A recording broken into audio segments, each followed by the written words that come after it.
Moi! Tässä videossa käymme läpi, miten kirjaudut PopPankin verkkopankkiin POP-avaimella ja avainlukulistalla. Aloitetaan syöttämällä selaimen hakuriviin poppankki.fi. Muista aina kirjoittaa selaimen hakuriviin, älä koskaan käytä hakukonetta.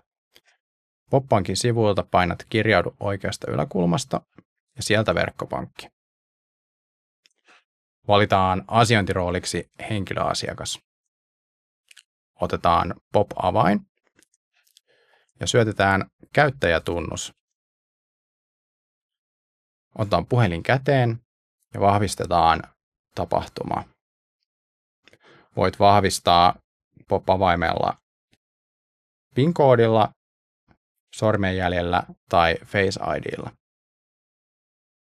Ja näin helposti ollaan kirjauduttu verkkopankkiin. Katsotaan vielä, miten avainlukulistalla kirjaudutaan. Valitaan taas asiointirooliksi henkilöasiakas, avainlukulista. Ja nyt syötetään verkkopankin käyttäjätunnus ja salasana. Sen jälkeen avainlukulistan turvaluku ja puhelimesta tekstiviestivahvistus.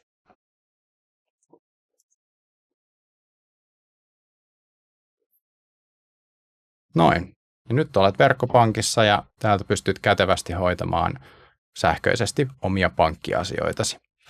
Kun olet valmis, muista aina kirjautua verkkopankista ulos. Jos herää jotain kysymyksiä tai tarvitset apua, voit aina olla yhteydessä PopPankkiin. poppankki.fi löydät lisätietoja tai chatista tai omalta pankkineuvojalta. Mukavia asiointihetkiä PopPankin verkkopankissa.